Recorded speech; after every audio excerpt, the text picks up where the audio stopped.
Okay, we're back, folks. This is part 2 of the dresser or chest of drawers tutorial. In this part, we're going to be making a drawer pull for that chest of drawers.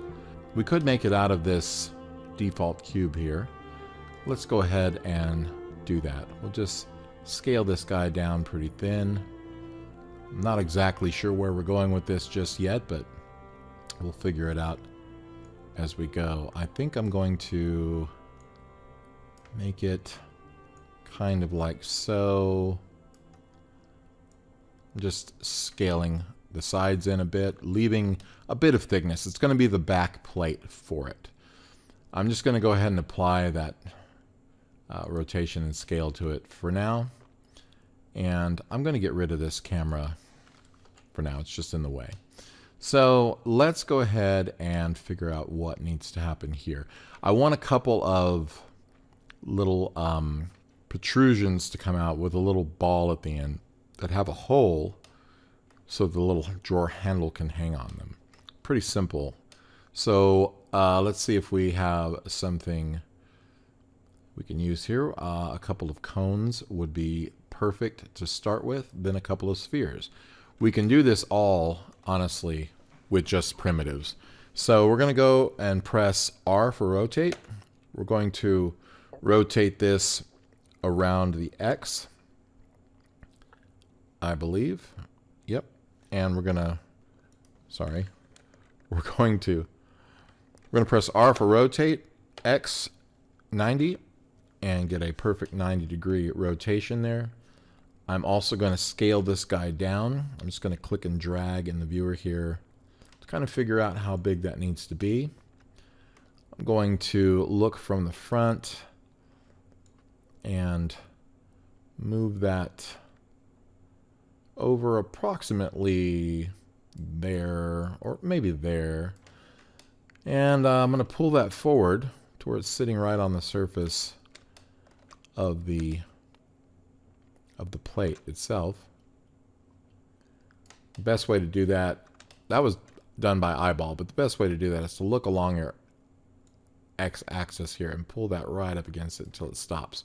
You could even turn on your wireframe mode and see what you're doing if you choose. So then we want to chop that cone down, or at least add a sphere onto it. So we're going to do that. We're going to go ahead and add a, let's go ahead and add a UV sphere here. I'm going to move it over.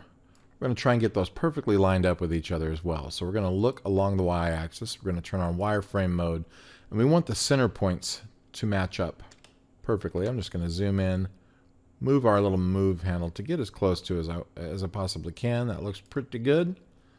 We're going to jump back out of that, back into solid mode. And that isn't necessarily centered in the middle, but I guess it is both ways. I didn't realize I did that, but that's fine. It doesn't matter. We're just going to shrink this guy down and then move it along the y-axis to the end, essentially, of that cone like that. Just something that approximates this.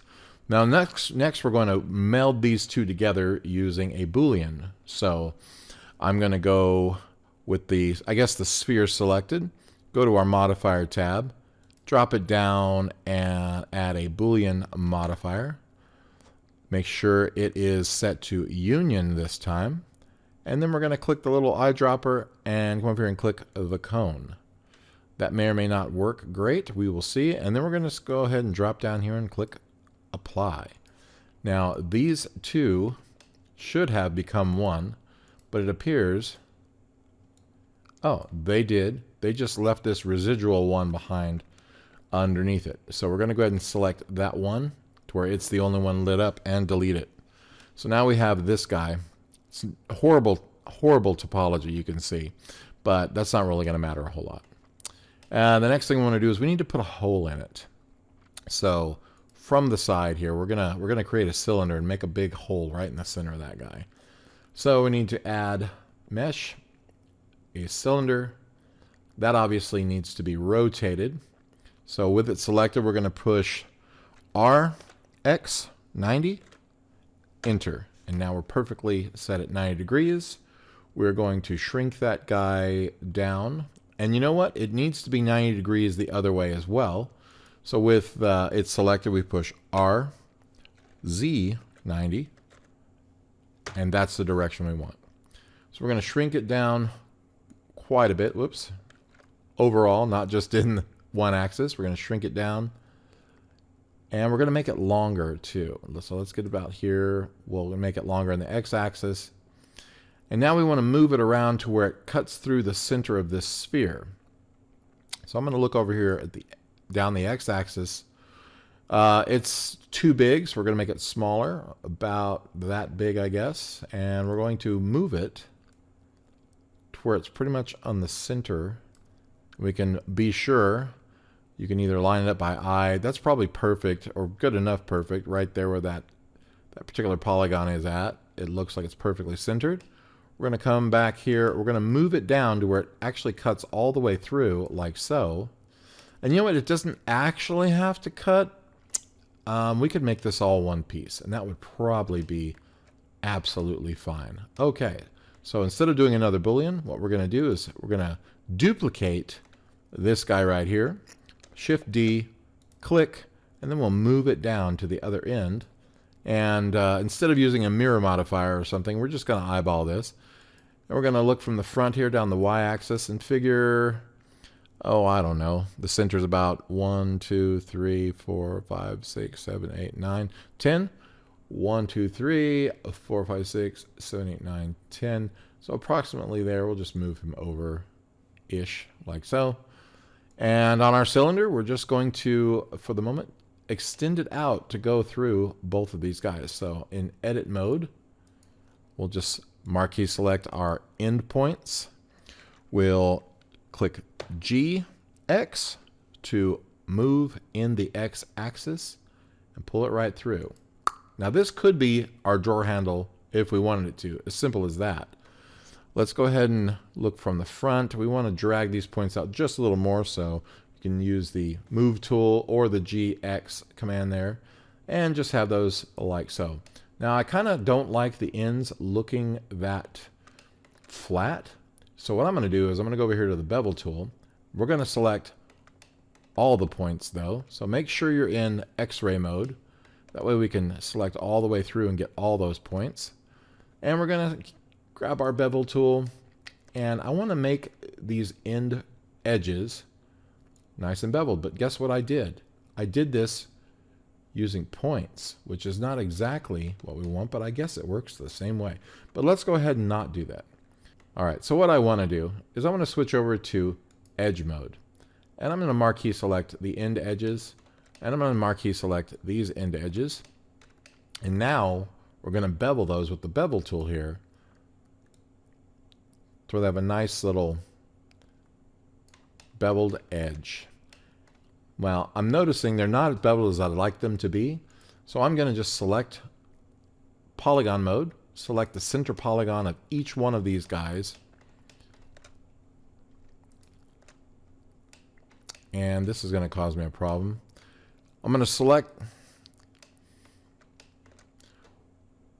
use the select tool and select the center polygon, and I'm going to make each one of those smaller.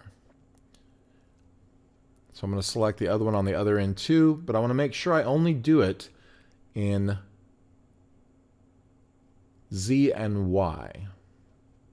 Because if I do it in X, it'll move them in towards each other, and I don't want to do that. So let's check scale.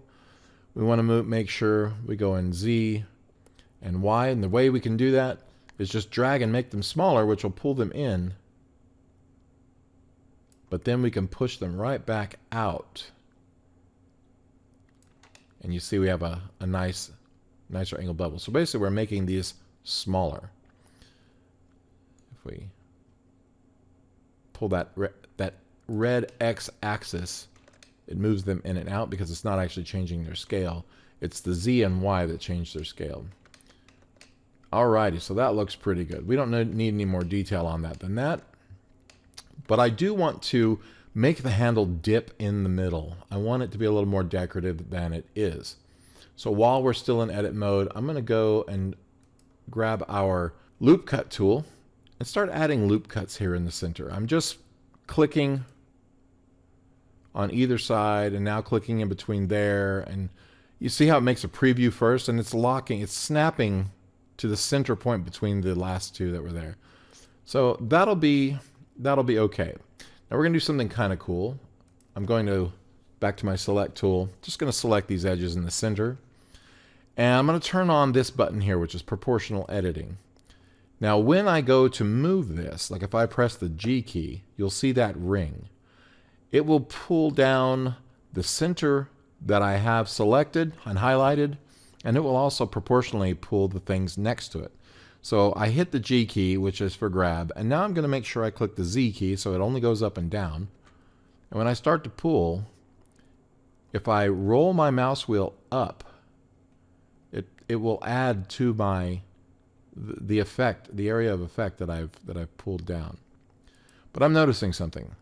I would like that to be a lot smoother. Now, granted, I could throw on a modifier, or I could add more loop cuts. But let's see what the modifier looks like first. Let's go back to object mode and just throw on over here from our modifiers. Let's throw on a subdivision surface, and that looks pretty good. That's not horrible. We'll up the number of steps to 2, and that isn't the worst thing in the world. I'm going to turn it off for a minute, though, by clicking the viewport button. We're going to go back into edit mode. I am going to add a loop cut or two because I want to create a little roller piece here in the middle that just makes it look more decorative. So I'm going to go back into edit mode. I'm going to add a couple more loop cuts with the loop cut tool. If you can't find it, you can always click Control R. It'll bring it up. Matter of fact, I'm not going to put in, well, yeah, let's go ahead and do it. I don't know what I'm doing yet. Let's go ahead and undo that. Let's change our mind and select these two guys now. And I'm going to pull those guys down. So G, Z, I'm going to move down. I'm going to turn my proportional editing back off because I just want those guys on the same level here. And I think I'm going to add a loop cut to here and here just to make sure that that has a nice kind of hang to it. I've got that one still selected. I'm just going to marquee select, shift marquee select this other one, and then pull those down slightly so they have a little bit of a rounder feel. But in this middle section here, I'm going to do something kind of cool. I hope, fingers crossed. I'm going to go and select all of our faces by marquee selecting those.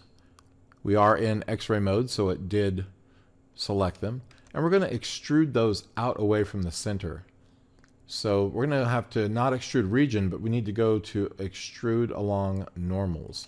That way when we pull this out, they go in all directions. And it's going to create this sort of barrel additional handle on there. Now with all those faces still selected, I think I'm going to size them in a little bit. So that's going to be on the x-axis, so I press S for scale, X for the x-axis. I'm just going to, okay, that's going to move everything too much. We don't want that. Proportional editing is turned on. That's probably part of the problem. So I'm going to press S again and X, and then I'm going to size those in. There we go, just a little bit. I'm going to wind up putting a bevel on that anyway, and I'm probably adding way too much detail, but I think it's looking pretty nice. So now let's go ahead and add a couple more loop cuts, just for a little more detail. I'm going to click and hold and drag this one toward the edge. I'm going to click and hold and drag this one close to its edge. You can see how that's worked out. And I'm going to add a couple more of them here. So with those ones I just did, I want to see if this will work. I'm clicking over into face mode. I'm going to select a face, another face. I'm going to alt click the next face, and that will select the whole ring. I'm going to alt click. I'm going to click this one and alt click this one, and that did not work. So we're going to undo.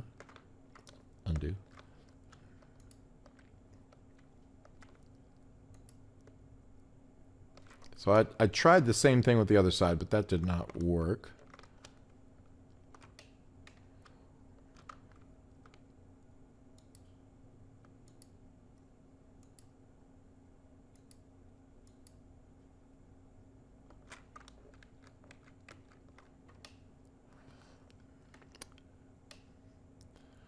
All right, so I was having trouble selecting this rim also. So what I'm going to do is cheat it a little bit, and I'm just going to marquee select, shift marquee select right through here to get that ring.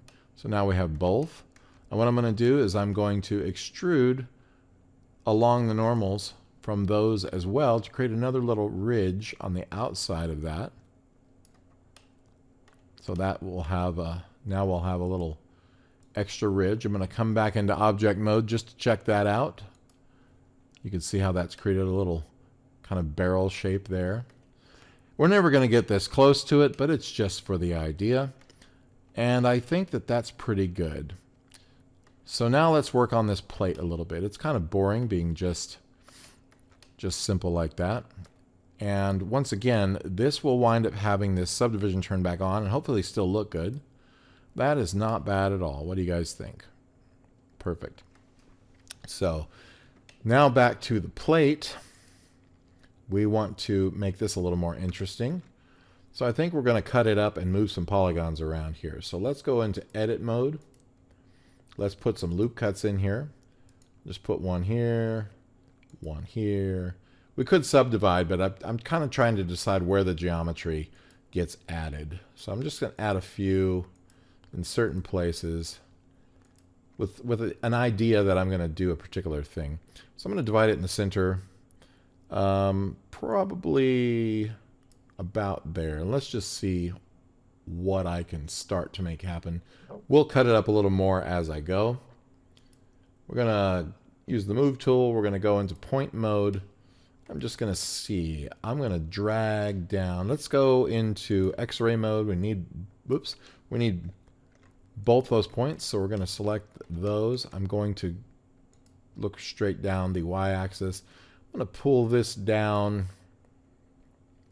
I'm going to also pull these guys down a little, and then these guys down a lot, just to give us a bit of a shape there. I think I'm going to cut up the end. Let's do the same thing to the bottom, where we're going to pull the middle up. We're going to pull these ones and these ones in a little bit. And then these a lot more, just to mirror that a little. And I think we should do something interesting with this, with the ends here. So I'm going to go back to the loop cut tool. Going to add a couple here evenly on either side, well, even enough. And let's add a couple like this. Let's go ahead and do the same thing here. And that one more right there. And then let's start moving some points just to give this a little shape. So I'm going to grab these and pull those down. So G in the Z, pull those down.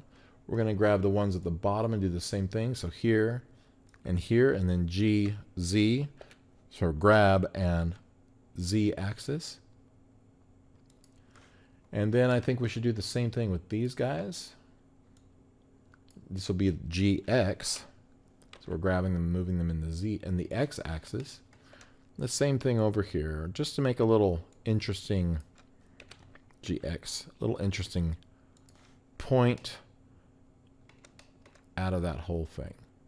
I think that works perfect. Let's go ahead and back into object mode and come out of X-ray just to see what we've got. I think that works fine. Now I want to select this plate. I am going to do a bevel, I think. So back into edit mode, grab the bevel tool. We're going to bevel this just slightly. Whoops, we need to actually select it too. So we're going to undo that. I'm going to go to my select tool. We're going to go into X-ray mode. And we're going to make sure we select, actually we don't need X-ray mode, I'm sorry. We're going to select the edges now in edge mode. We're going to select these edges. Now let's see if we hold our Alt key, Shift Alt, it's going to go down that line. So it's going to stop at a certain point. So Shift Alt, and then the last one over here, Shift Alt. It'll select the shortest path of the continuing of those edges. So let's go ahead now to our bevel tool, and now we'll just pull out a little bit and get a nice little bevel going. I'm wondering if it'd be cool to extrude that bevel at this point. So let's go ahead and extrude along normals from the bevel just to see. That is pretty interesting. So now we have a nice little lip edge on our plate. Let's undo that and just do it a little bit farther. If we were to have done it a second time right there, we would have wound up having 2 extrusions instead of, see, like that right there. So we don't want that. So let's just pull it, and you got to hold it while you're going and until you're done, and then let go. All right, looks good, guys. That works for me. So last thing, we're going to go back into object mode. You can see, I'm going to see if I right click and shade smooth, that's going to make that softer, but I don't know that I like that.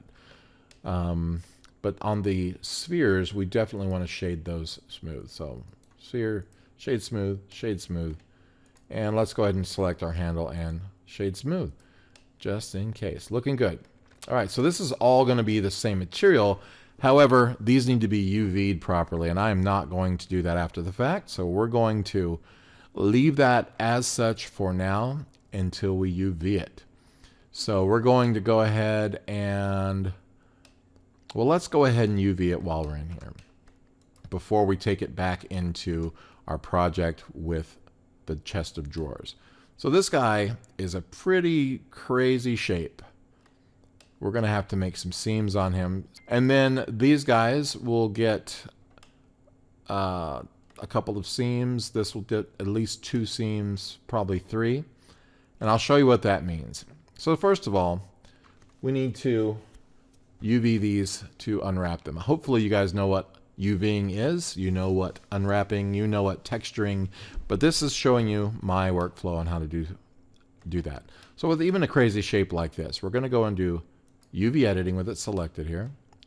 Doesn't necessarily have to be selected. We're going to zoom in. You can see this is all screwed up. We're not even selecting everything, just the faces that are highlighted. So we want to make sure we middle click and drag here. We select our X-ray mode. We middle click and drag back. Make sure that I'm in polygon mode. That's how I'm liking to work here. I'm going to marquee select all of the faces of that plate. Now you notice it looks like a square when it's unwrapped because it was not, we did not save our transforms or apply our transforms. So I'm going to go back into object mode with it selected. Go back here to object, apply, all transforms. Now when we go back, so now when we're back in edit mode, we need to apply some seams so it knows how to cut the front away from the back so it could display them correctly if they were, especially to have 2 different things on them. So we're going to click away, and then we're going to click on an edge. We're going to hold Shift Alt and click all the way around that edge, which will now, when we right click, we can go down here and say mark seam, and that will create a seam where the UV will be cut from the front to the back. It'll see those as 2 separate areas. So now when we go back into polygon mode, we marquee select everything, and we now click over here, unwrap. We now have the UV unwrapped front and back correctly and laid out very well, similar to the shape that it already is. So now we go back into object mode. We now select one of our spheres. We go back into edit mode. And remember, we're still in the UV editing tab. So we're back here, and we're going to figure out how we're supposed to UV this guy. Right now, it's just a sphere. There's not even a hole cut into this sphere. It's a sphere with a cone base. So the best bet is to make a seam right here where the 2 of them meet, and a seam right here around the base of the cone. because that needs to be cut away. So we're going to Alt click there. That marks that. We're going to Shift Alt click here, which I'm selecting on something wrong. So I'm going to make sure that we are not in X-ray mode for a minute. I'm going to try and Shift select that seam, which it's not going to do because it wants to continue. We're going to actually have to do this one line at a time. So I'm going to just Shift select those to where they go away. We're just Shift selecting one edge at a time because this is where we're going to put our seam. Sometimes you have to do it very manually like this when the seam doesn't go all the way through. Now you see I missed that little tiny bit right there. Got to make sure you get those two. Otherwise it will not completely separate that and unwrap it correctly. See, there's another one right there because it'll think that you meant. It only does what you tell it to. So it thinks that you mean to leave those together. So it leaves those together. Just going to click the rest of those real quick.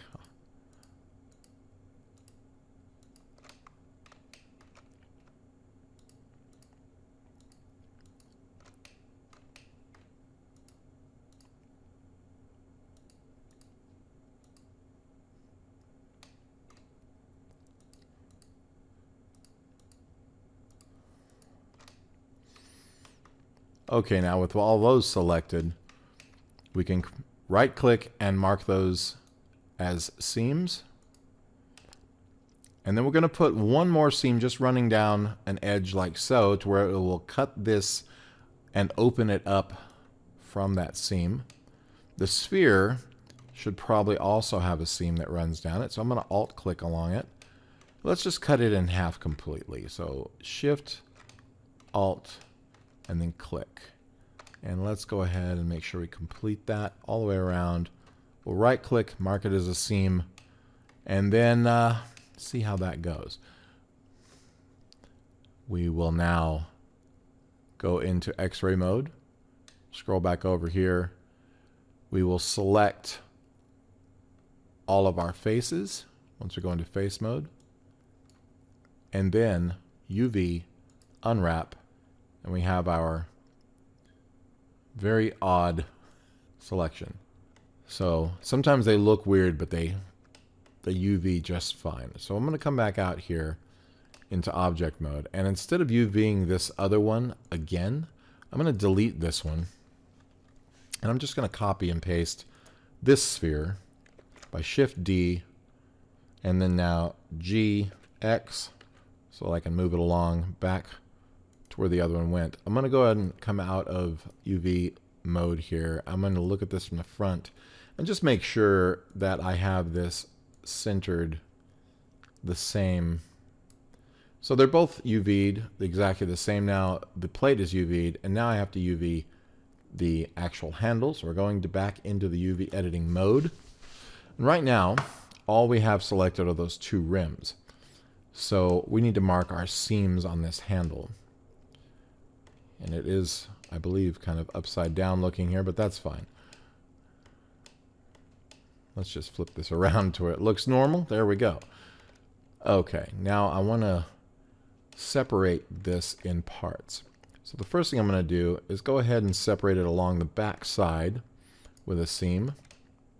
Making sure we're in edge mode, I'm going to select, first of all, these outer rings.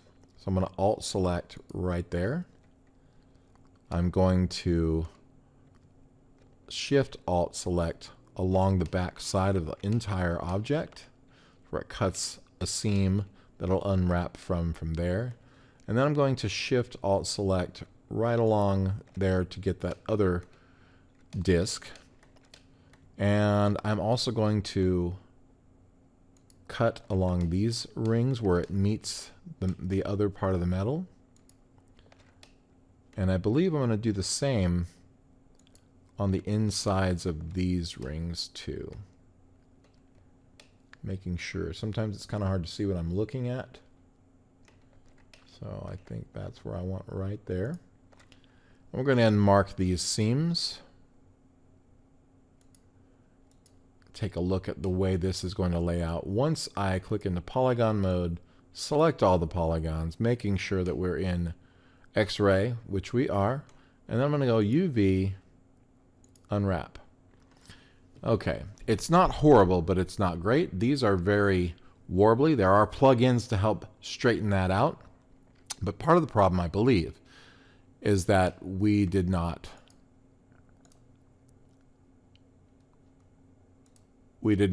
apply our transforms. I will bet. So I'm going back into edit mode. I'm going to unwrap those, and they do look much better now. This I can live with. We could straighten them out if we really wanted to. It's not absolutely necessary, but you can go in here and move this stuff around with proportional editing. You know, drag a point, click a point, let's say right here, and when I go to grab it, you just make sure that you're only grabbing the area that you really want to affect and not too much around it. And proportional editing really helps in this regard because you grab a more natural amount of what you're trying to get without just grabbing a single point at a time. So that works pretty well for that. It's not absolutely necessary. It will paint correctly. It will look good still. But in extreme cases, you kind of do want to go and try and fix things like that. This isn't too bad at all. I can live with this all day. Not a problem.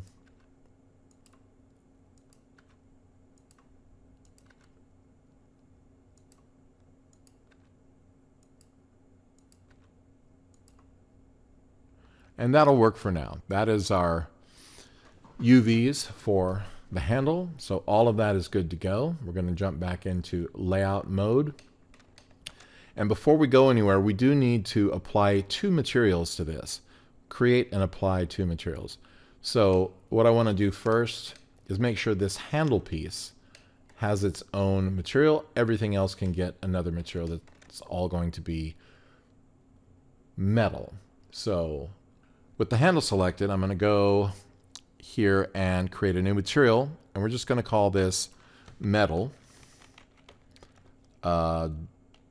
pool.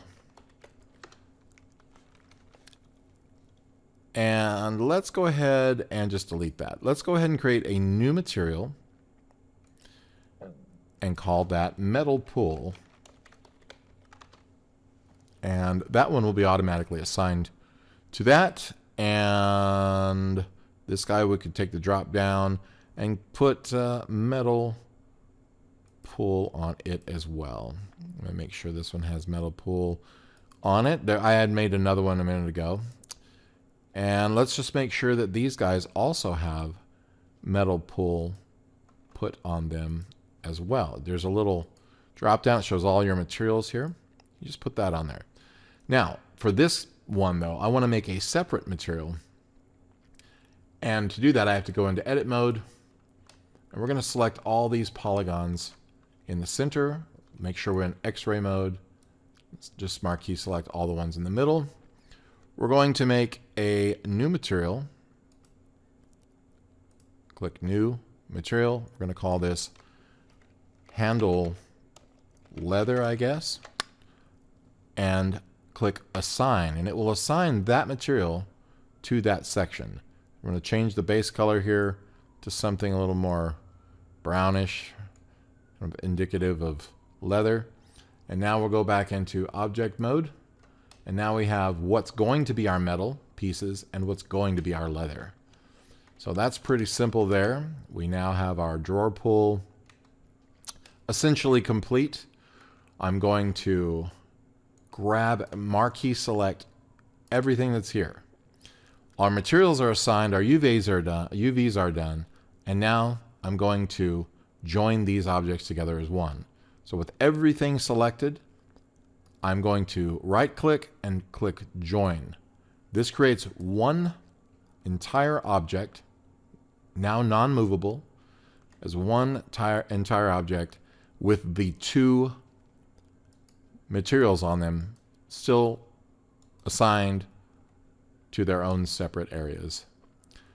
And now we'll save this Once we've saved it, now we're going to actually export it. So I just want to go File and export this guy out. Let's just do it as an FBX file. This is within our dresser tutorial. We're going to call it dresser handle FBX. Just the selected objects. We don't need cameras and lights, and export that guy out.